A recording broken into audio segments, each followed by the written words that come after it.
Bonjour, bienvenue au webinaire de Faction A, automatiser la gestion de vos comptes de dépenses avec la Power Platform. Bonjour, merci d'être présent. Mon nom est Sylvain Gagné. Mes collègues sont déjà joints à moi. Je vais vous les présenter tout à l'heure. Je vais peut-être juste débuter en vous mentionnant que ce webinaire est enregistré. La deuxième partie du webinaire, ce sera une démonstration, donc vous pourrez revisionner cette partie-là dans les prochains jours lorsqu'on vous la fera parvenir, excusez-moi, par courriel. Mais dès ce midi, vous pourrez revoir le PDF de cette présentation. Vous devriez le recevoir aux alentours de midi. Excusez-moi. Et voilà. J'aimerais aussi attirer votre attention sur un événement qu'on va tenir dans 2 semaines environ, le 14 juin. Aujourd'hui, on va vous montrer comment on peut utiliser Power Apps ou certains éléments de la Power Platform pour bâtir les applications. Ça va durer environ 50 minutes, mais dans 2 semaines, c'est une formation gratuite conçue par Microsoft qu'on va vous livrer, qui dure une journée entière dans laquelle on va passer à travers toutes les étapes de construire une petite application avec Power Apps, un petit peu d'automatisation avec Power Automate, mais ça vous donne une bonne compréhension de comment on peut construire en mode low-code ou programmation schématisée une application assez rapidement, telle que celle qu'on va vous montrer plus tard pendant le webinaire. Alors, si vous voulez en savoir un petit peu plus, je vous invite à vous inscrire. Il reste encore quelques places. Vous pourrez cliquer sur le lien dans la diapositive ou aller consulter notre site web dans la page webinaire pour vous inscrire. On n'a pas d'autres webinaires au calendrier à ce moment-ci. On va en prévoir probablement d'autres cet automne qui vont peut-être un petit peu plus techniques. Certains vont concerner un petit peu plus les gens sans finance. On a fait il n'y a pas tellement longtemps un webinaire sur comment créer des états financiers avec Power BI. On va probablement toucher d'autres sujets qui vont sûrement intéresser les gens de finance. Alors, je vous invite à consulter régulièrement ou vous abonner à notre page LinkedIn ou à vous inscrire à notre infolette là, pour être au courant de tous ces événements qu'on tient pour partager les bonnes pratiques, aussi bien au niveau BI qu'au niveau des opérations opérationnelles. Alors maintenant, depuis, en fait, je dirais l'automne dernier, Faction A fait partie de la famille Mallette. Alors, au sein de la famille Mallette, les services qu'on offre, nous, ça fait une vingtaine d'années qu'on offre ces services-là, c'est la livraison de solutions analytiques, aussi bien de la conception jusqu'à la livraison des tableaux de bord, toutes les étapes. Depuis environ 6 ou 7 ans, on se consacre entièrement là, aux technologies de Microsoft, Power BI, tout l'environnement Azure qui découle de ça.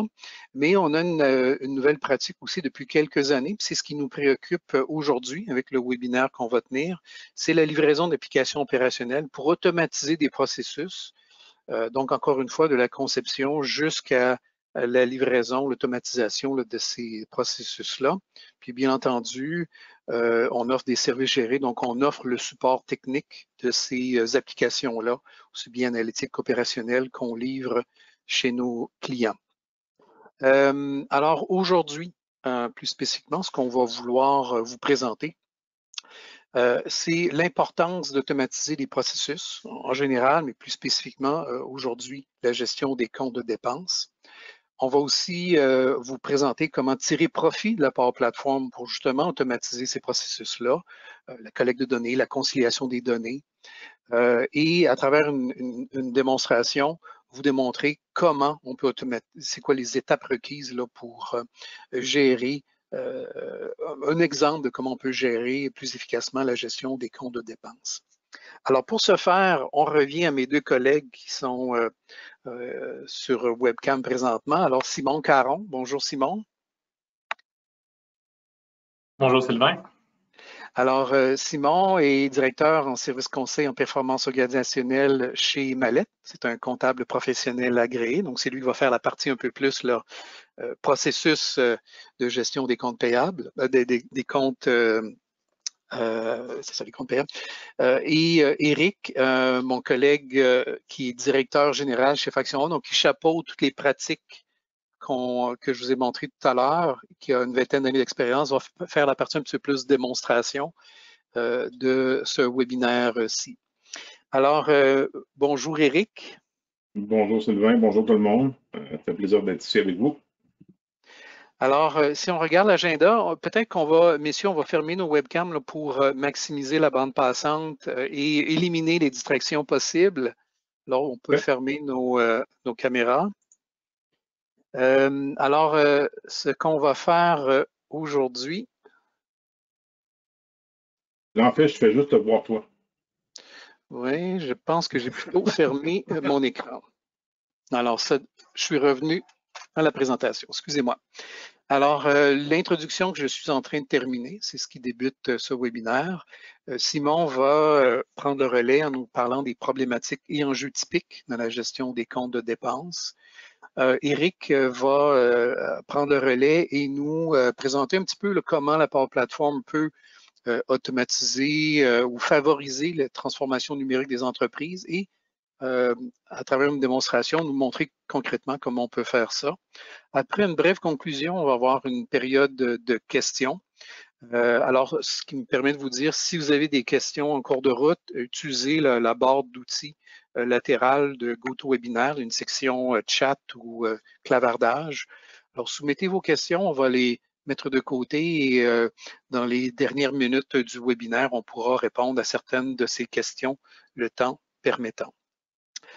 Maintenant, avant de passer la parole à Simon, j'aimerais peut-être qu'on fasse connaissance avec les participants pour voir où ils en sont avec ou comment ils gèrent les comptes payables. Alors, je vais faire un petit sondage. Je vais prendre quelques minutes pour répondre aux questions. Alors, si vous êtes en mode plein écran, veuillez sortir du mode plein écran. Ça va vous permettre de répondre à la question comment gérez-vous présentement vos comptes de dépenses?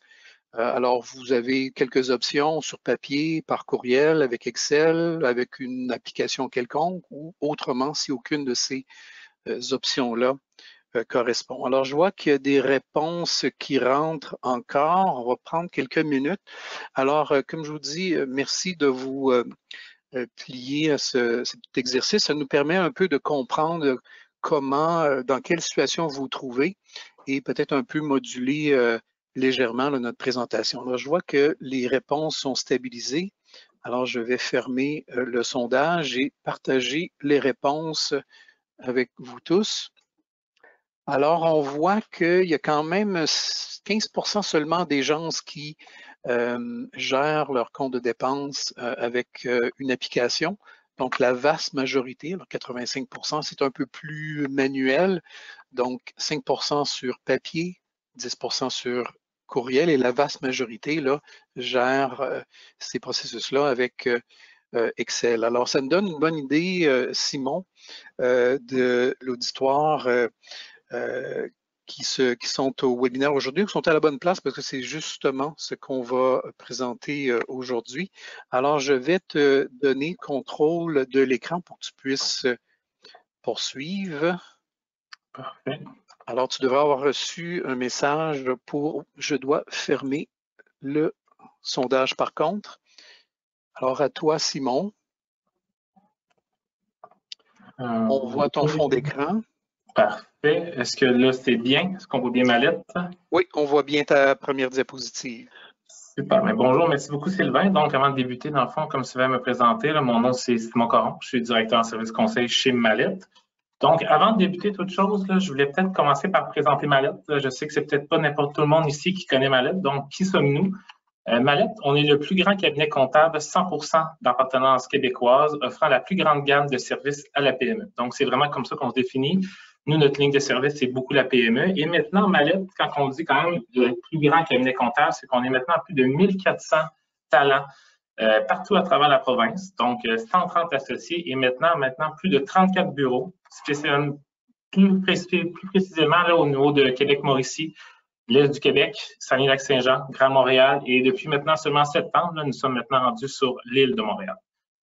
Donc, quel est l'avantage Mallette? Dans le fond, l'avantage Mallette, c'est quoi? C'est que ça regroupe tout. Dans le fond, on regroupe vos comptables, des fiscalistes, des conseillers financiers, des conseillers juridiques, des conseillers en ressources humaines, des conseillers en marketing, Tout ça regroupé sur un même toit pour venir vraiment offrir un service 360 là, aux organisations et aux clients qui font affaire avec nous. Donc, avant de débuter, je voulais présenter quelques services qu'on fait là, ici chez Mallette parce que souvent, malheureusement, les gens, ils pensent à Mallette, ils pensent justement à la certification, fiscalité. Puis je comprends, c'est normal, c'est notre nature, c'est ça qui a créé Mallette au début. Mais maintenant, on fait beaucoup plus de choses que ça. Donc, dans nos services, vous avez pu le voir maintenant avec Factura, donc on a vraiment un service au niveau des indicateurs de performance, souvent appelé Power BI ou autre. Donc, on a des spécialistes en la matière. On fait de l'optimisation et de l'automatisation des processus, ce qui nous amène un peu aujourd'hui à co-animer la rencontre là, avec Factura puisque nous en faisons. Aussi, au niveau RH, on fait du diagnostic de gestion et organisationnel. On fait de la rémunération globale et de l'équité salariale. On fait aussi du recrutement international là, pour toutes les organisations là, qui sont soit en manque de main-d'œuvre. On a des missions internationales qui ont été faites encore il y a quelques semaines, mois, là, en Tunisie, là, pour venir recruter des talents en Tunisie. Sinon, on fait aussi là, du remplacement de personnel au niveau comptable ou RH. On les appelle souvent nos pompiers, là. C'est un peu un drôle de mot interne, là, mais c'est vraiment des gens qui sont spécialisés justement à venir intervenir là, quand il y a des grands départs majeurs ou des grandes problématiques. Ils viennent intervenir pour contribuer et aider les organisations. On a aussi du service au niveau de l'actuariat. On fait de la gestion des risques et des plans de conduite des affaires. On fait de l'évaluation d'entreprise. Et on va même jusqu'au marketing, où on a des gens qui sont spécialisés, là, tout ce qui est plan d'affaires, stratégie.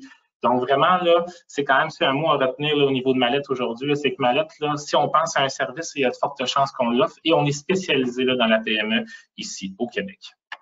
Donc, je vais rentrer maintenant dans le vif du sujet au niveau de automatiser votre processus. Donc, moi, ici, qu'est-ce que je vais vous présenter aujourd'hui? C'est vraiment un processus là, qui est plus standard. Donc, qu'est-ce que je veux dire par standard?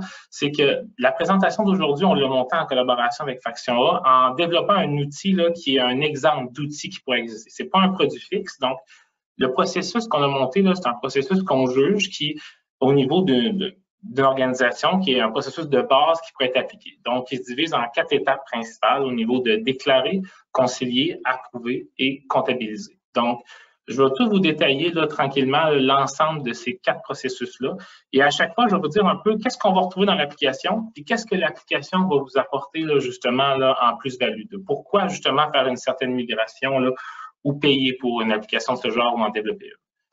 Donc, je vais démarrer avec au niveau de déclarer. Donc, qu'est-ce qu'on propose ici? C'est vraiment d'avoir une application là, qui va être mobile. Donc, un formulaire prescrit et une application mobile qui va être complétée par vos employés qui vont engager les dépenses. Donc, on va vraiment venir faire la comptabilisation et le classement au niveau de l'employé et à l'aide d'une reconnaissance optique de caractère là, et d'un scan, les gens vont pouvoir scanner leurs factures et les rapports vont se pré-remplir d'une certaine façon, dépendant des factures, et comptabiliser les éléments. Donc, c'est vraiment ça ici, l'avantage qu'on va venir faire, c'est qu'on va tout venir regrouper l'ensemble des documents, l'ensemble des pièces justificatives et la déclaration dans l'application. Donc, premier avantage à venir voir ici, c'est vraiment déclarer en tout temps et n'importe où. Là, on a vu tantôt, j'ai vu un peu de papier, encore du courriel. Il y a aussi des éléments qui étaient au niveau d'Excel. Donc, tous ces éléments-là, des fois, c'est problématique là, quand on a justement plusieurs ressources qui sont soit sur la route, partout au Québec, ou justement un grand nombre de volumes de gens qui font des déclarations de dépenses. Donc, ici, avec une application qui est mobile, donc à même le téléphone cellulaire, ça donne accès à vos ressources que dès qu'ils engagent la dépense ou à la fin de chaque journée ou n'importe où, de justement venir la comptabiliser, de la déclarer et de la mettre dans le système pour qu'ils puissent recevoir ce remboursement. Donc, ça, c'est quand même un des très grands avantages et qui amène à la deuxième étape, qui est de justement venir accélérer votre processus de remboursement. Donc, qu'est-ce que je veux venir dire par accélérer? C'est en simplifiant le processus global d'un remboursement d'un compte de dépenses.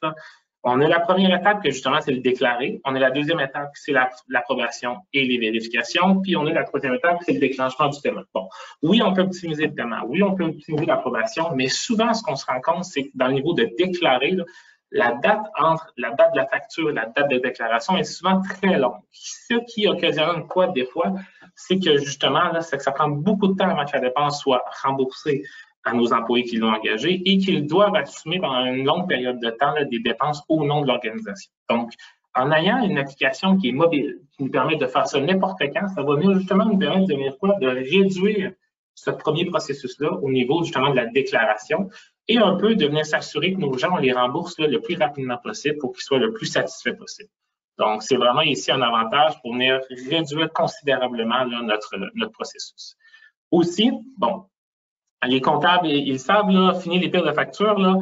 Vous avez pu le voir tantôt, là, j'ai plus ma webcam, là, mais je suis peut-être une autre génération, là, j'ai peut-être moins connu selon d'autres des factures, mais quand même, les factures, là, on n'aime pas ça.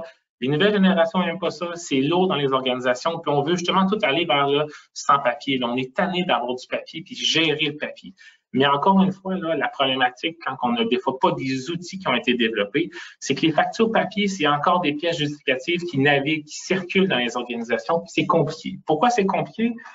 C'est que ça vient mettre une charge quand même assez importante là, sur les équipes comptables et administratives qui, eux, doivent faire toute la gestion, la saisie, la comptabilisation, le classement, l'entreposage de ces pièces justificatives-là ou le scannage par la suite pour pouvoir venir les documenter. Donc, ils doivent tout faire cette gestion-là, puis tout avoir la responsabilité puis la charge administrative de s'occuper de ça. Donc, en ayant l'application justement avec un scan, avec le stockage de la facture directement dans l'outil, et la comptabilisation faite par l'employé qui engage la dépense, on va vraiment venir libérer là, vraiment beaucoup le poids sur les épaules de vos équipes administratives et comptables qui vont davantage pouvoir être au niveau de venir dire d'être des spécialistes, d'être des conseillers puis être des vérificateurs. Donc, encore une fois, c'est de maximiser leur plus-value qu'on va venir faire ici.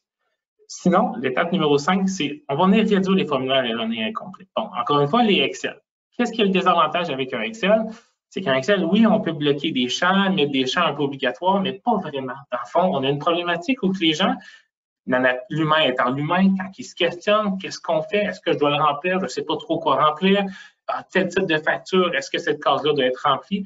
Mais là, souvent, l'humain fait quoi? Par nature, il ne va pas le faire. Donc, on augmente justement nos formulaires qui sont erronés et incomplets. Et l'outil, en ayant des formulaires qui sont prescrits et structurés, l'outil, lorsque la personne va venir faire une déclaration, elle va pouvoir lire le type de déclaration qu'il veut faire et y proposer un formulaire qui va être fait pour ce type de dépense-là. Donc, il va déjà être spécialisé avec les bonnes questions. Puis il va même y avoir des champs qui vont être obligatoires. Et tant que les champs ne sont pas remplis, alors ils ne pourront pas déclarer leurs dépenses. Donc, on va vraiment venir s'assurer que quand la déclaration est faite, le bon formulaire a été rempli puis qu'il a été rempli de façon complète. Donc, ça va venir réduire nos allers-retours, réduire la charge, puis encore une fois, là, optimiser votre processus là, au complet. Deuxième étape maintenant, c'est concilier. Bon, concilier, pourquoi est-ce qu'on veut l'amener ici? C'est quand à être à avoir une application, utilisons-la au maximum et prenons bénéfice de niveau des automatisations puis toutes les règles d'affaires qu'on peut venir y faire. Donc, à même l'application, dans le fond, qu'est-ce qu'on va pouvoir venir y faire? C'est venir mettre toutes les règles là, de votre politique de dépense à l'intérieur et l'application va pouvoir, de façon automatique, faire des vérifications et faire un certain travail qui devrait être fait, encore une fois, par votre équipe comptable ou administrative et, encore une fois, venir libérer tout le monde. Donc, ici, en fond, première étape, chose qu'on entend encore une fois très souvent, c'est toute la gestion manuelle des limites de montant. Limite de montant sur une facture, limite de montant pour une dépense par jour. Limite de montant, on a vu ça souvent dans les organisations, là, que les gens ont des montants maximum selon le niveau de code. Donc, directeur code 1, par exemple, au gouvernement, des fois, il peut y avoir des problématiques où ils ont un maximum de dépenses qu'ils peuvent avoir. Donc, toujours venir faire ces suivis-là tout le temps, c'est lourd, ça doit être fait par l'équipe, mais le système maintenant va le faire. Vous allez avoir identifié les gens, vous allez avoir identifié les règles. Donc, automatiquement, le système va venir faire les suivis, va mettre les contrôles bloquants, il va empêcher les limites, là, empêcher les factures dépendant où ils sont rendus dans l'année puis selon les disponibilités. Donc, vraiment, c'est déjà une autre étape qu'on vient enlever dans le processus, qu'on vient mettre un contrôle qui est beaucoup plus solide, qui est en temps réel et qui est fait par la machine. Au deuxième étape, on vient parler ici là, de réduire vos risques d'erreur. Bon, le système, encore une fois, là, on va être capable de venir y implanter certains paramètres où qui va pouvoir venir lire la transaction, lire ce qui se passe, lire le formulaire et venir s'assurer que les champs qui ont été remplis concordent à ce que normalement ils devraient être remplis. Donc, ça, qu'est-ce que ça va nous permettre? C'est qu'automatiquement, si jamais l'outil détecte que certains champs n'ont pas été remplis de façon conforme, ils vont pouvoir renvoyer la dépense en approbation à la personne qui l'a déclaré et y indiquer, là, dans le fond, les éléments à corriger pour que cette personne-là puisse par la suite corriger et renvoyer là, le formulaire de façon conforme. Donc, vraiment, on automatise ici, encore une fois, une bonne vérification. Niveau 3, on y va avec des politiques, des paramètres à jour. Bon, on sait, les paramètres de compte de dépenses, là, ça évolue quand même régulièrement au courant d'une année, à travers les années, il peut y avoir des changements. Quand on dit changement, c'est qu'on dit qu'il faut informer nos gens. Et quand on dit informer, c'est que certaines personnes ne se gardent pas nécessairement à jour, ils vont faire des déclarations avec des anciennes règles. Donc, encore une fois, ça cause des erreurs. Mais ici, l'avantage, c'est qu'à la journée où que la mise à jour va être faite, à la journée où vos politiques vont être changées, on va venir l'appliquer dans l'outil et automatiquement, l'ensemble des formulaires vont être modifiés. Donc, les gens ne pourront plus utiliser les anciens formulaires et l'ensemble des paramètres du système aussi va être mis à jour. Donc, on va vraiment avoir un processus qui va être beaucoup plus solide, avoir des politiques qui vont toujours être à jour et garder informés de la bonne façon l'ensemble de nos utilisateurs. Finalement, au niveau 4 concilier, puis je tiens quand même à le dire, là, je dis au niveau 4, puis je vais en parler par la suite, là, mais tu sais, j'en ai présenté 4, mais tu sais, on peut aller beaucoup plus loin que ça. Là. Je faisais seulement une courte présentation, là, mais sinon ici, là, c'est un autre exemple de choses qu'on peut venir rajouter comme contrôle bloquant. C'est la détection des réclamations en double pour les mêmes factures. Bon.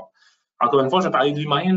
Nous, en tant que comptable, on travaille avec l'humain, on est habitué. Notre but, c'est justement de comprendre les problématiques que l'humain peut apporter quand ils font des déclarations.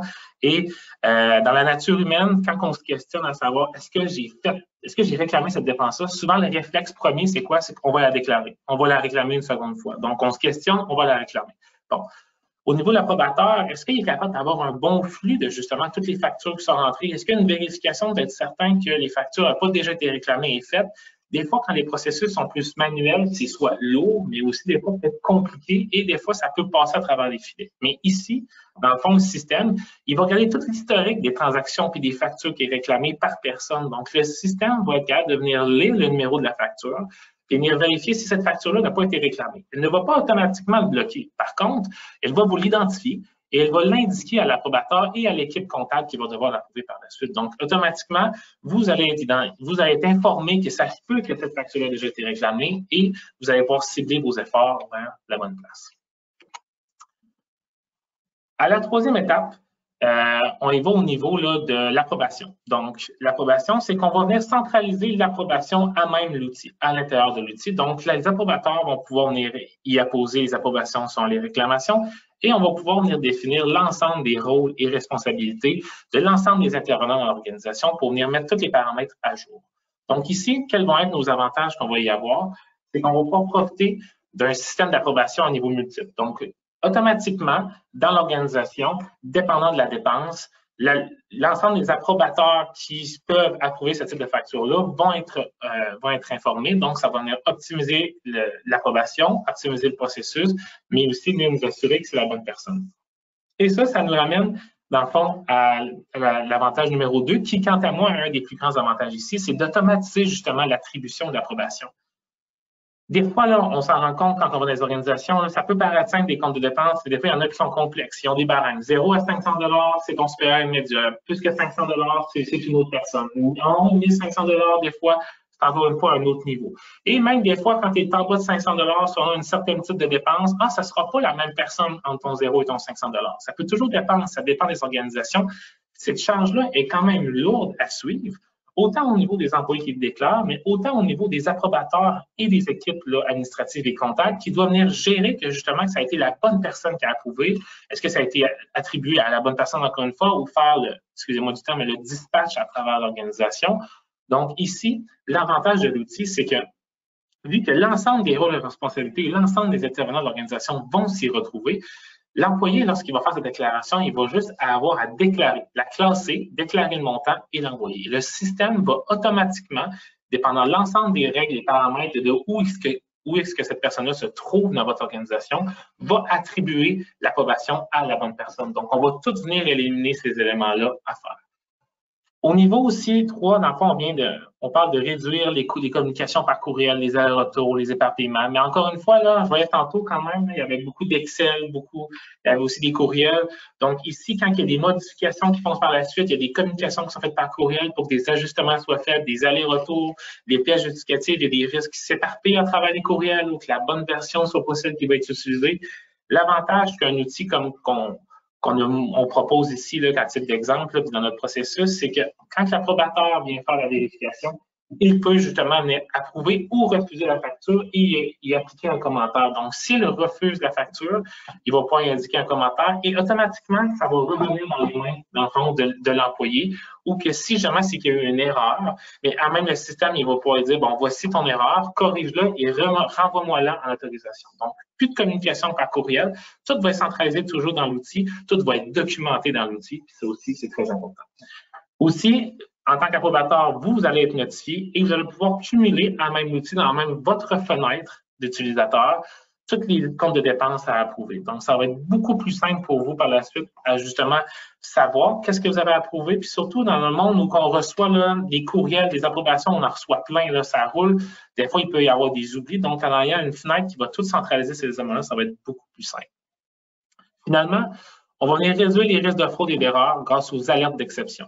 Donc, qu'est-ce qu'on peut réaliser ici par alerte d'exception? C'est qu'on va pouvoir mettre des matrices de risque, des matrices d'erreurs fréquentes, des matrices d'utilisateurs qui ont des fois eu des problèmes dans le passé. Donc, on peut y mettre plein de paramètres à l'intérieur qui, lorsque la dépense va être réclamée, sur le type de dépense ou la personne, il va pouvoir y avoir des alertes qui vont être données à l'approbateur pour venir dire est-ce qu'il y a un risque d'erreur élevé sur cette facture-là? Est-ce que tu devrais passer plus de temps sur cette facture-là ou non? Ah, on a perçu que c'est peut-être un doublon, comme je disais précédemment. Donc, en tant qu'approbateur et pour l'équipe comptable, vous allez avoir une matrice de risque qui va venir faire une pré-analyse de vos dépenses et qui va venir vous confirmer où mettre plus d'attention et plus de temps et où en mettre moins pour justement venir optimiser et venir vous gérer votre risque au maximum dans votre organisation et dans votre processus. Finalement, la dernière étape, c'est au niveau là, de la comptabilisation. Donc, ici, qu'est-ce qu'on veut venir dire ici? C'est que l'outil est conçu pour être transféré vers votre système comptable, pour justement venir alléger votre processus, mais aussi, on vient mettre dans notre processus qu'à niveau de comptabiliser, à même l'outil, l'équipe comptable va toujours être l'approbateur final. Donc, vous allez avoir le contrôle total, le contrôle final sur votre processus complet en tant que gardien là, des politiques financières de l'organisation, dans le processus qu'on propose, là, ça va être votre rôle. Donc, quel est l'avantage un peu complet de tout l'outil? Donc, quel est l'avantage d'être l'approbateur final, mais aussi quel est l'avantage de toutes les étapes qu'on a mis? C'est qu'un outil comme ça, là, ça vient automatiquement acheter des contrôles financiers tout au long de votre processus, mais surtout des contrôles financiers qui sont automatisés avec le système, ce qui fait que ça ne va pas venir mettre une surcharge sur votre équipe. Vous allez avoir un processus qui va être très stable, très solide, sans devoir surcharger vos gens et faciliter le tout par la suite. Et en étant l'approbateur final, encore une fois, vous allez garder le contrôle puis vous assurer que tout respecte les politiques au sein de votre organisation. En plus, ça va vous permettre là, de documenter l'historique de l'ensemble des approbations et des intervenants. Bon, on le sait, souvent en comptabilité, la vérification c'est fait en fin d'année ou c'est fait une année d'après ou des fois 2 ans plus tard, on peut se re-questionner par rapport à des éléments. Quand on est par courriel, quand on est par Excel, des fois c'est difficile de bien comprendre le cheminement, bien comprendre qui est intervenu, à qui parler par la suite, où sont les pièces. Mais avec un système comme ça, tout va être documenté. La date à laquelle la demande a été faite, la date d'approbation, qui a approuvé, qui a fait la demande, qui est intervenu au niveau de la comptabilité. Est-ce qu'il y a eu des corrections qui ont été faites ou un refus? Tout va être documenté et la pièce va aussi être centralisée. Et ça, c'est par compte de dépenses. Donc, ça va vraiment venir faciliter les vérifications par la suite, venir vous documenter l'ensemble de ce qui se passe. Sinon, on parle ici de facilité. Bon, on peut aussi parler des fois d'automatiser, mais on va vraiment venir faciliter la comptabilisation des comptes dans votre système comptable puisque l'outil a été conçu et serait conçu, dans le fond, pour venir communiquer à votre système comptable. Comme on vous l'a dit, à l'étape numéro 1, à l'étape de la saisie, les gens vont venir classer la dépense selon quel compte de dépense ça devrait être ciblé.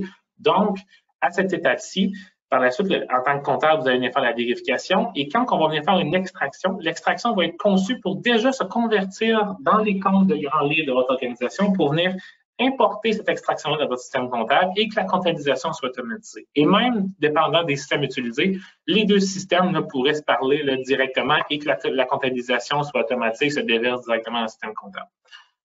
Finalement, on va venir ici parler de maximiser l'utilisation des données. Bon.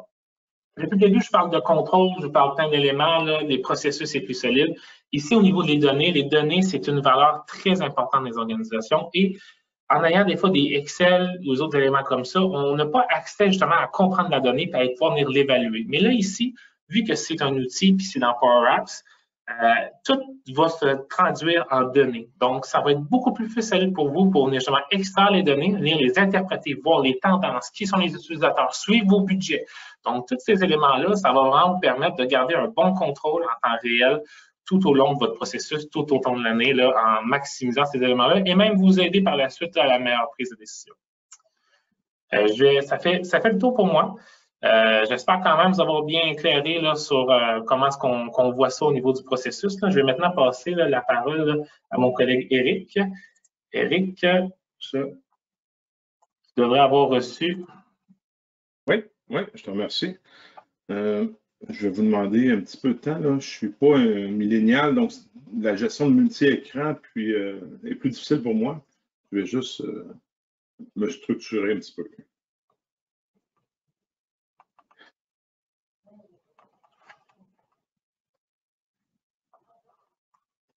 On voit ta fenêtre, Éric, avec tes notes. OK. Je n'ai pas le bon écran, celui-là.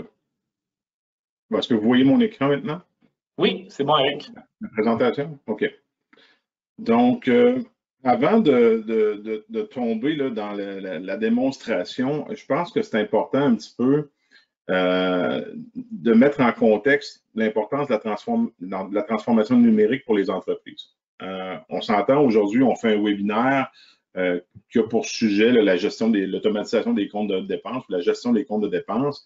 Mais ces processus-là, ça pourrait être n'importe quel processus. Là. On aurait pu appliquer ce même genre de transformation numérique-là à d'autres processus, que ce soit financier ou autre type d'opération. Donc, c'est un petit peu important là, de faire la mise en contexte.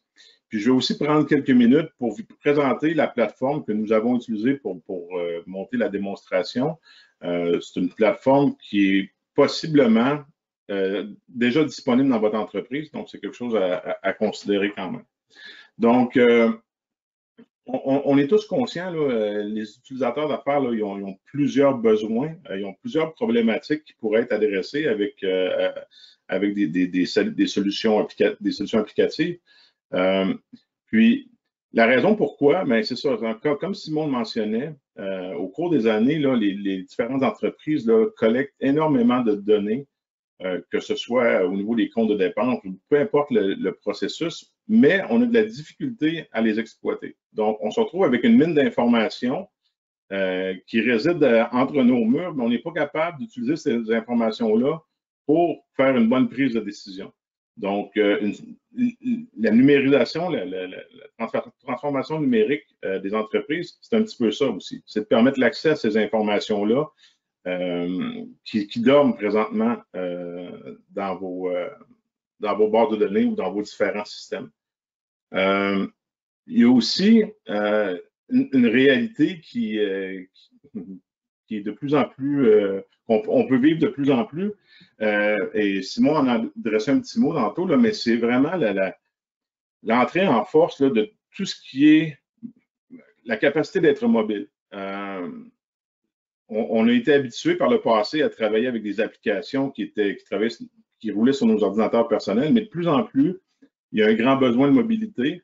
Je pense que la main-d'œuvre, les nouvelles générations de main-d'œuvre nous forcent un petit peu dans ce changement-là.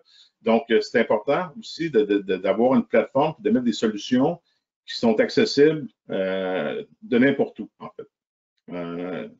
On le sait, là, les appareils mobiles, là, le temps passé par les différents utilisateurs est en croissance depuis plusieurs années. Donc maintenant, il faut amener ces processus-là, il faut amener ces solutions-là là, sur les appareils mobiles.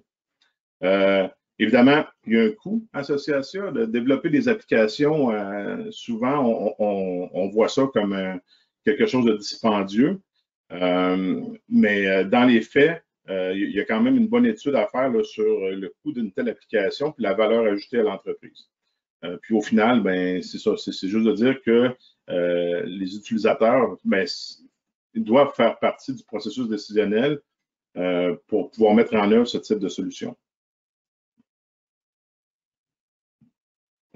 Évidemment, la transformation numérique, excusez-moi. Évidemment, la transformation numérique, ça ne se fait pas nécessairement toujours facilement. Il y a quand même des défis associés à à ce travail-là. J'en liste ici quelques-uns. C'est les principaux défis là, que les entreprises rencontrent là, dans leur objectif de transformation numérique. Puis ce qu'on peut voir comme défi, bien, souvent, c'est un petit peu ce qu'on a vu là, dans le sondage. Là. Il y a les processus papier, les processus.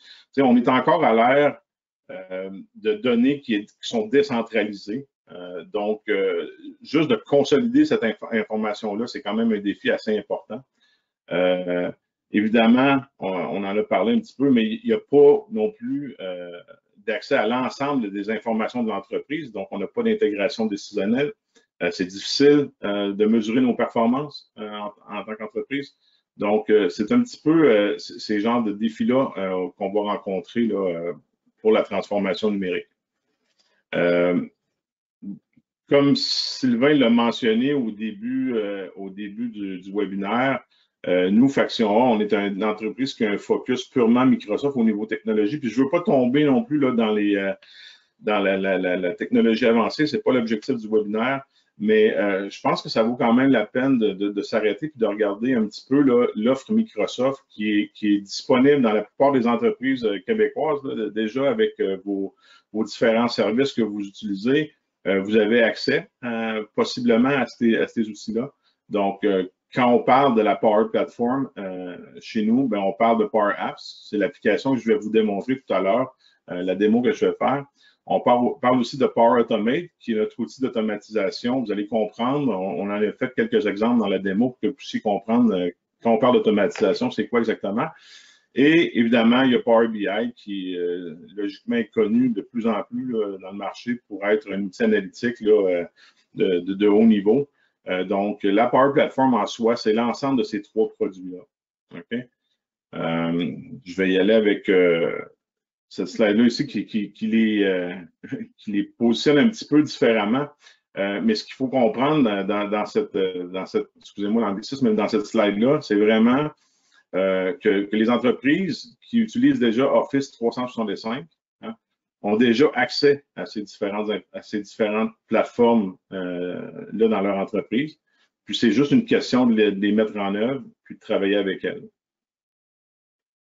Et comme on en a parlé, quand on parle d'un processus d'affaires, c'est bien de pouvoir avoir des écrans de saisie pour saisir l'information, mais la vraie valeur ajoutée, c'est quand que tous ces pièces-là fonctionnent ensemble. Donc, à partir du moment où on saisit de l'information, mais on est en mesure de faire les analyses de ces informations-là, on est en mesure d'automatiser nos processus, donc de prendre action selon des événements dans notre application. C'est là qu'on a une grande valeur ajoutée là, dans nos solutions informatiques.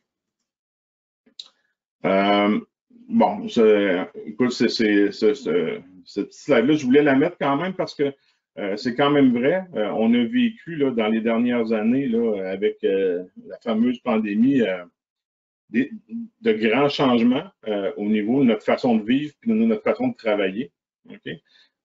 Puis ça, ce que ça nous a amené, c'est ça a augmenté le besoin de flexibilité, puis notre capacité de transformation. Donc, faut être encore, on devient encore plus agile. Donc, c'est un petit peu un besoin des entreprises aujourd'hui je ne dis pas que ça vient seulement là, de la pandémie, mais par contre, au niveau flexibilité et capacité de transformation, disons que ce besoin-là, c'est grandement accéléré là, en raison de cette situation-là.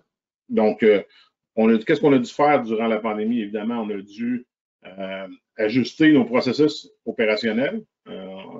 On a vécu là, les gens là, qui ont décidé qui ont eu l'obligation de tomber en mode télétravail.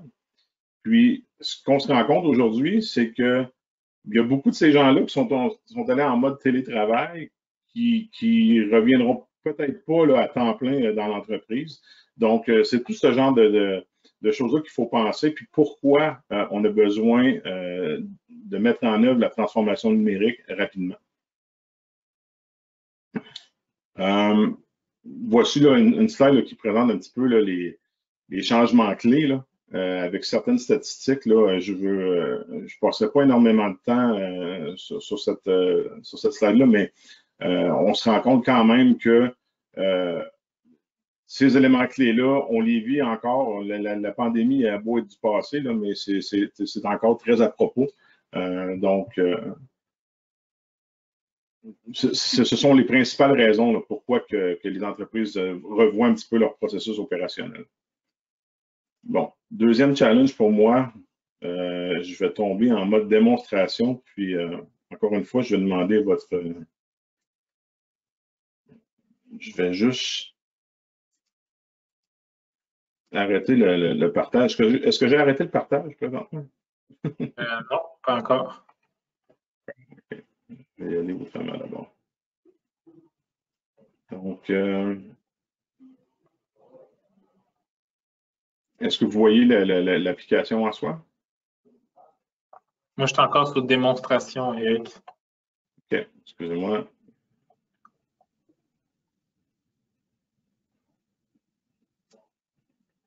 En fait, Ah, oui, alors, on voit la fenêtre de l'application.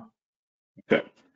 Donc, avant de débuter là, dans l'application, je vais juste faire un petit aparté là, sur l'objectif de la démo. Donc, dans le fond, notre objectif ici, c'est vraiment là, de démontrer un petit peu là, en façon démonstration là, ce que Simon nous a présenté au niveau du processus d'automatisation des comptes de dépenses. Il faut comprendre que cette application-là, on l'a développée pour le besoin, pour le webinaire en soi. Donc, ce n'est pas un produit fini. C'est vraiment un produit qui sert à visualiser un petit peu les différents points que Simon a abordés.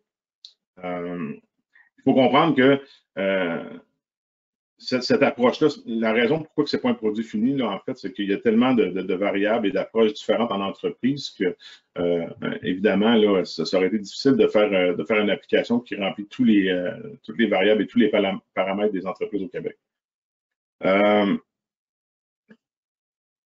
Simon en a parlé un petit peu dans sa présentation aussi. Les valeurs ajoutées de ce genre d'application, bien évidemment, bien, on se colle aux règles d'affaires de l'entreprise. Donc, comme je le disais tout à l'heure, l'entreprise A n'a pas nécessairement les règles d'affaires de l'entreprise B. Donc, avec un développement personnalisé, bien, on se permet de se coller aux règles d'affaires de l'entreprise. Les données dans ce genre d'application-là sont consolidées. Donc, les données sont dans un seul endroit. Je vais vous montrer tantôt qu'est-ce qu'on peut faire avec ces données-là. Au niveau reporting, au niveau tableau de bord. Et puis, dans le cadre de notre démonstration aujourd'hui, on l'a fait sur un ordinateur, donc un ordinateur standard. Par contre, elle est accessible là, via un téléphone mobile aussi. Là. Donc, je n'ai pas la capacité de vous présenter sur mon iPhone, mais cette application-là roule très bien, là, que ce soit sur les plateformes Apple ou Android. C'est fonctionnel. Donc, je vais juste aller au niveau de l'écran d'accueil pour vous présenter un petit peu certaines fonctionnalités qu'on peut facilement mettre en œuvre avec ce genre d'outil-là. Évidemment, il y a la notion de langue. Donc, on voulait démontrer là, que le bilinguisme ou le multilinguisme, c'est quelque chose qu'on peut facilement mettre en œuvre dans ce genre d'application-là. On s'entend dans nos entreprises, on peut avoir des employés là, qui parlent différentes langues. Donc, d'offrir cette fonctionnalité, c'est quand même quelque chose d'important. On peut voir aussi que l'authentification des gens se fait en fonction de leur compte de l'entreprise. Donc, moi, je me suis connecté à l'application. On voit que, bon, j'ai ma photo, là, que j'ai sur notre Active Directory. Bon, mais je suis quand même authentifié comme Éric Brochu de Faction A. Il y a aussi une notion qui est importante, c'est la contextualisation. C'est-à-dire que on a fait un petit icône ici, là, mais ce ne serait pas comme ça dans une application standard. Là. Mais dépendamment de votre niveau, de comment vous êtes configuré dans l'application, évidemment, les visuels que vous allez avoir accès sont différents. Donc, un utilisateur, dans le fond, tout ce qu'il pourrait faire, ce serait de créer des comptes de dépenses. Tu pourrais avoir un administrateur qui a la capacité de créer des comptes de dépenses aussi, d'approuver les comptes de dépenses ou de gérer les différents paramètres de l'application. Et tu pourras avoir un profil aussi qui est utilisé purement pour exporter ces données-là vers le système comptable. Donc, ici, ce qu'on voulait démontrer, c'est vraiment la capacité de contextualiser l'accès à l'application. Donc, dépendamment de qui on est dans l'entreprise, ce qu'on va voir va être différent. Il y a aussi, si vous voyez en bas, là, on a fait un petit graphique, là, mais il y a quand même une intégration. On le voyait tantôt, c'est plusieurs outils, la Power Platform. Donc, on a quand même mis en œuvre une intégration avec Power BI, qui est un outil là, connu de tous. Là, je vais juste me... Donc, ce qu'on peut voir, on a monté quelques indicateurs. C'est le temps qui me demande un sondage, mais on a monté quelques indicateurs à titre d'exemple sur les données qu'on a dans l'application présentement. Évidemment, les données sont un petit peu sont irréelles. Là. On a fait des tests, puis on a créé des comptes de dépenses qui sont pas réels. Mais par contre, ça vous donne une idée de ce qu'on pourrait faire avec l'intégration des données. Donc, ce que ça nous dit ici, c'est qu'on a accès à l'ensemble des données de l'application. Donc, si moi, je regarde certaines données de type spécifique, évidemment, comme dans Power BI, on le sait, là, on peut vraiment filtrer l'information de manière granulaire. Puis, on pourrait aussi faire l'inverse, c'est-à-dire à partir être directement dans l'application, mais faire afficher des indicateurs de performance pour les approbateurs, donc pour les mettre en contexte là, de l'information qu'ils regardent au moment présent. Je vais juste retourner à l'application. OK. On va aller dans l'onglet, là, je ne sais pas pourquoi, mais les petites fenêtres sont ouvertes ici. OK. Donc, au niveau de l'administration de notre démo, ce qu'on a décidé de faire, c'est de présenter un petit peu comment on pourrait paramétrer une application de ce genre-là. Puis en même temps, j'en profite pour démontrer certaines fonctionnalités de l'outil qui ont été adressées par Simon préalable. Donc, ce qu'il faut comprendre, c'est que l'écran d'administration, ça permet de gérer les règles et les différentes composantes de l'application. Donc, ici, ce qu'on voit, on a différents onglets qui représentent des composantes de l'application. Si on regarde l'onglet organisation, bien évidemment, ce que ça nous permet de faire ici, c'est de gérer la structure organisationnelle de l'entreprise. Donc, ce qu'on peut voir ici, là, on a créé 5 entreprises. Puis l'entreprise 1, à titre d'exemple, a différents centres de coûts. OK? Mais encore plus, là, ce qu'on peut venir faire, c'est venir définir pour une entreprise, je vais juste faire ça comme ça. Là. On pourrait venir définir pour une entreprise, c'est quoi les règles qui s'appliquent à l'entreprise au complet. Donc, une des règles qu'on voit généralement dans une application de gestion de compte de dépenses, c'est vraiment le taux au niveau du kilomètre. Donc, si on regarde ici, chaque entreprise a son propre taux. On aurait pu, si on aurait voulu, avoir un taux au niveau du centre de coût, évidemment. Là. Dans le but de la démonstration, on s'est concentré à mettre le taux au niveau du kilométrage. On a aussi un onglet utilisateur. Évidemment, ici, ce qu'on va faire, c'est qu'on va venir gérer les différents utilisateurs de notre application. Donc, ici, on a un groupe d'utilisateurs. Ce qui est quand même intéressant à ce niveau-là, si on vient voir, mettons, un de nos utilisateurs, on est capable de lui assigner, évidemment, là, il faut que je rentre des numéros, mais on est capable on vient lui assigner une entreprise, un centre de coût. Puis les centres de coût qu'on assigne en fonction sont vraiment ce qui est disponible. Donc, moi, j'ai sélectionné l'entreprise numéro 2. Les centres de coût qu'on a pu voir, c'est les centres de coût qui étaient définis dans la structure organisationnelle pour l'entreprise numéro 2. Donc, au niveau de la liste des valeurs, c'est une liste qui est filtrée en fonction de ce que l'utilisateur va sélectionner dans les champs précédents. Donc, quand on parlait d'un contrôle de l'information, c'est un bel exemple. Donc, je ne pourrais pas prendre un centre de coût qui n'appartient pas à l'entreprise 2. Ici, ce serait impossible parce qu'on a déjà filtré les valeurs valides pour l'utilisateur. Puis ici, on va venir spécifier un superviseur et le rôle de notre utilisateur. Donc, ce que ça fait, on a créé notre utilisateur, on l'a configuré, puis on lui a donné son superviseur. À titre d'exemple, moi, de mon côté, Ils m'ont mis au niveau gestionnaire. Ce que je peux venir voir, ce qu'on a ajouté à l'application, à la démo, c'est vraiment la capacité de venir voir, OK, moi, je suis approbateur des différents comptes de dépenses, mais j'approuve les comptes de dépenses de quelle personne? Donc, en cliquant sur le petit icône ici, ce qu'on a dit, ben, on veut présenter un petit peu la structure hiérarchique. Éric Brochu, là, il peut approuver les comptes de dépenses de quel utilisateur? Puis ce qu'on peut voir, on en a parlé tout à l'heure, c'est qu'on a une notion multiniveau. Donc, moi, je peux approuver les comptes d'Éric Sergerie qui, lui, approuve déjà les comptes de l'autre personne. Là. Donc, si on va dans Éric Sergerie, on voit que lui approuve les comptes pour ces deux personnes-là. Donc, automatiquement, il y a une cascade qui se fait. Et puis, moi, je suis en mesure d'approuver les comptes qui sont sous moi. Okay. Ça fait le tour un petit peu des utilisateurs. Au niveau des catégories de dépenses, on en a créé quelques-unes. L'aspect important ici, puis on aurait pu le mettre, là, on aurait pu importer là, la charte de compte pour qu'on n'ait pas à venir taper manuellement les différents comptes là, qui sont associés à une dépense. Là. Mais ce qu'il faut comprendre, c'est que dans cet écran-ci, ce qu'on a décidé de faire, c'est pour une entreprise, pour un centre de coûts spécifique, okay, puis pour une catégorie de dépenses, on va venir associer un compte de grand livre. Okay. Si on vient ici, donc l'entreprise 1, centre de coûts 2, toutes les dépenses reliées à l'avion, au déplacement par via avion, ben voici le compte de grand livre qui va être touché. Évidemment, c'est très malléable et variable. Là, on pourrait clairement là, tout revoir l'ensemble des listes de dépenses. C'est toutes des configurations qui ont été faites à partir de zéro. Là.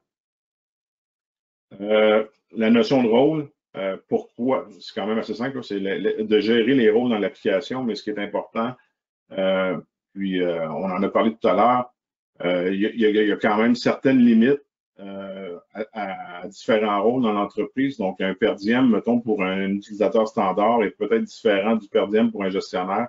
Donc, ça serait ici là, qu'on viendrait définir les rôles. Puis, dans les règles de dépenses, si on regarde ici, là, quand on vient créer une règle de dépenses, je vais juste en prendre une que je suis habitué de travailler avec. Excusez-moi. Ce qu'on vient de dire, on vient de créer une règle qui dit, bon, ben, pour l'entreprise 1, pour le centre de coût 2, au niveau du déplacement en voiture, voici le compte qui est touché. Puis on a une spécificité au niveau du rôle. Fait qu'on a quand tu es un utilisateur régulier, ben, tu as une valeur maximum de 100 km que tu peux utiliser. On pourrait créer une autre règle pour les gestionnaires de type 1, puis une règle différente pour les gestionnaires de type 1, de type 2. Donc, ça permet vraiment de créer des rôles en fonction de l'utilisateur qui utilise l'application. On a rajouté certaines choses aussi au niveau de la gestion des devises. Évidemment, c'est toute la gestion des devises. Il y a une notion d'historique. Aujourd'hui, on manquait peut-être un petit peu de temps là, pour la démo, là, mais c'est une saisie qui se fait manuellement. Par contre, de pouvoir avoir cette saisie-là automatisée en utilisant là, différents liens externes, c'est quelque chose de très, très facile à faire. Donc, on aurait pu, là, sur une base hebdomadaire, aller chercher le taux du jour, mettons pour l'euro, et venir remplir l'information dans notre application. C'est quelque chose qui se fait très bien. Et puis, on a rajouté aussi un écran pour la gestion des taxes, là, juste pour prouver un point un petit peu plus tard là, dans l'application.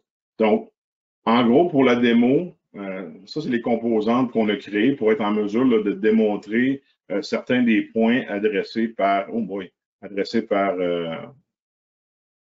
Simon. Il va falloir que j'aille un petit peu plus vite, là, par contre. Là.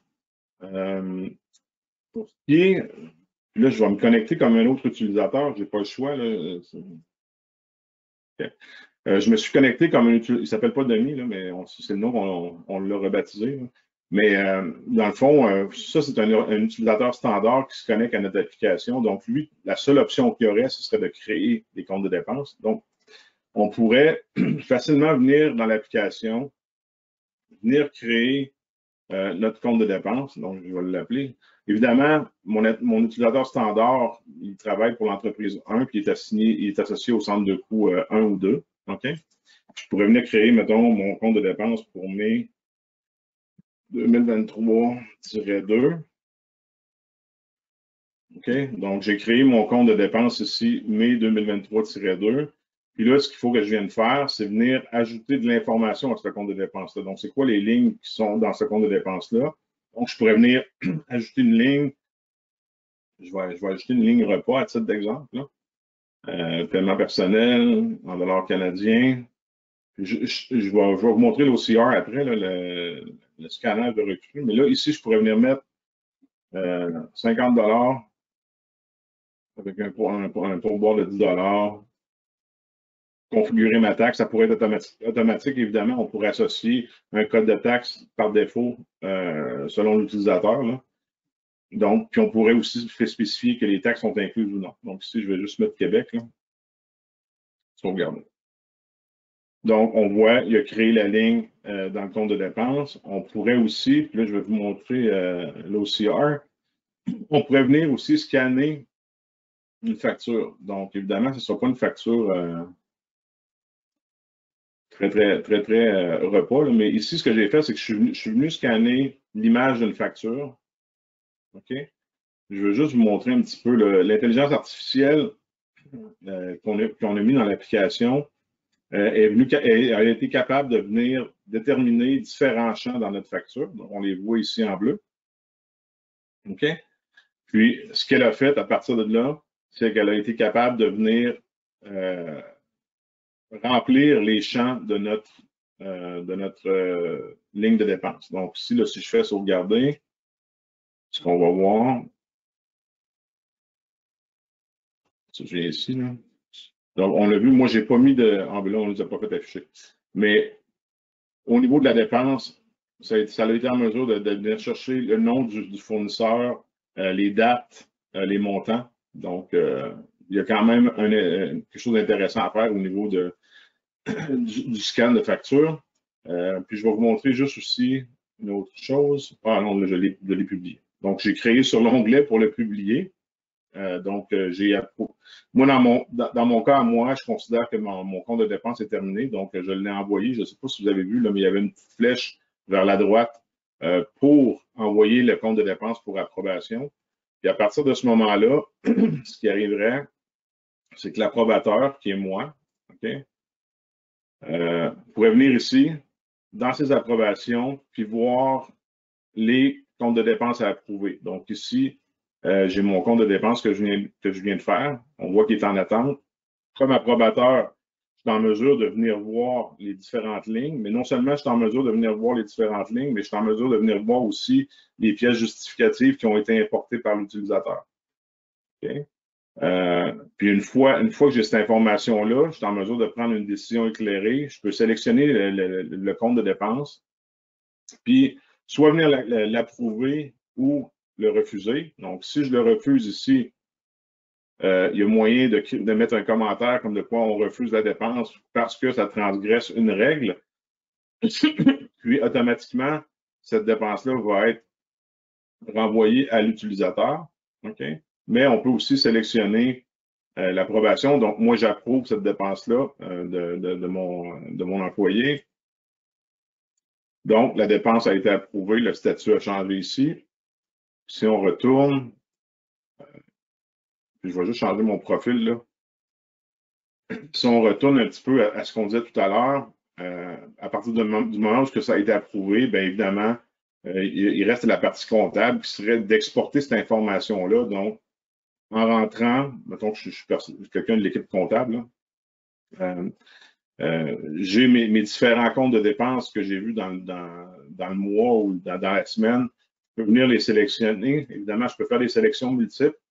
Puis mettre un petit carré ici pour toutes les sélectionner. Là. Donc, je peux faire une sélection multiple, venir choisir l'option d'exporter. Là, aujourd'hui, ce qu'on a décidé de faire, parce qu'on ne voulait pas non plus, c'est quelqu'un un système comptable pour la démo, là, on est venu envoyer l'information dans un fichier Excel.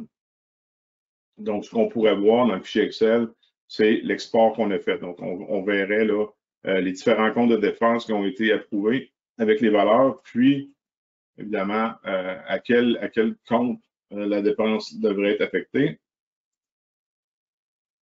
Là, en fait, je vous en ai montré une que j'avais faite au précédent, là, si je ouvre la dernière, parce que j'avais fait une sélection multiple. Ça prend toujours un petit moment là, pour se mettre à jour, là, mais en fait, ça va générer l'ensemble des lignes qu'on a approuvées. Et on aurait pu facilement envoyer ça directement dans le système comptable. Là, on a décidé de prendre Excel parce que c'est plus facile là, pour nous présentement là, pour le démontrer. Il reste peut-être une petite partie. Excusez-moi, là, je déborde sensiblement, mais il me reste une petite partie à vous montrer. Puis c'est au niveau de l'intégration. Donc, quand on disait aussi l'automatisation, ben c'est pas juste là, dans les processus de l'application. Ce qu'on a aussi, qu'on peut mettre en œuvre, c'est vraiment l'envoi de courriel automatique. Donc, mon utilisateur a fait une demande d'approbation, bien moi, je reçois un courriel pour m'informer qu'il y a une demande d'approbation qui a été faite, un compte de dépense qui a été fait, puis je dois aller approuver cette demande-là. Donc ici, là, j'aurai l'information du compte de dépense, puis je pourrais à tout moment retourner dans l'application Power Apps pour venir faire mon approbation. Il y aurait même moyen là, de mettre dans le courriel ici deux boutons, là, que ce soit approuvé ou refusé. Là, on aurait pu faire le traitement directement dans le courriel. J'ai accéléré beaucoup la présentation à la fin, là, il me manque un petit peu de temps, mais j'espère que ça fait quand même le tour là, ça fait quand même le tour de ce que je voulais vous présenter. Je vais retourner à ma présentation. Est-ce que vous voyez la présentation? Est-ce que je suis de retour à l'écran démo? Oui. Oui, sur la présentation. Okay. Donc, on est rendu un petit peu à la partie conclusion. En fait, conclusion rapide, Éric. Puis il y a une question peut-être qu'on pourrait répondre. La personne est encore en ligne. OK. Ben, vas-y avec la question. La question, OK. Bon, ben, ça faisait référence là, à l'option de scanner. Est-ce qu'elle peut être sautée? Si, par exemple, la copie de la facture est abîmée et difficile à lire pour le scan. Oui, si ce n'est pas une obligation, on pourrait faire une saisie manuelle. Là. Je voulais montrer le scan de l'OCR, mais on pourrait très bien permettre la saisie manuelle des informations, oui. Parfait. Je vais peut-être lancer le sondage de la fin du webinaire, étant donné qu'on a un petit peu débordé. Mais en gros, vous aurez dans la conclusion, dans les diapositives que vous allez recevoir, mais en gros, on voulait vous démontrer la facilité ou la capacité de Power Platform d'automatiser certains processus. C'est important là, avec la rareté de la main-d'œuvre d'automatiser les processus un peu plus manuels, puis permettre à nos précieuses ressources de se concentrer sur des choses, des tâches de plus haute value. Alors, je vais vous présenter le sondage de la fin. Si vous pouvez prendre une petite seconde pour le remplir, ce serait bien apprécié. Où est mon pôle? OK, je vais vous envoyer le dernier webinaire de la fin. Est-ce que ce webinaire vous a été utile? Oui, et j'aimerais en discuter davantage avec vous. Donc, si vous voulez peut-être des compléments à la présentation qu'on a faite aujourd'hui, ou vous avez des questions qu'on n'a pas eu le temps de répondre, oui, définitivement, oui, mais sans plus. Non, je n'ai rien appris de nouveau. C'est toujours possible.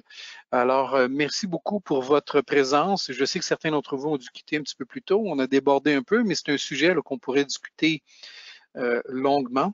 Et si vous souhaitez que ce soit le cas, n'hésitez pas là, à remplir la première option. Merci beaucoup et bonne fin de journée à tout le monde.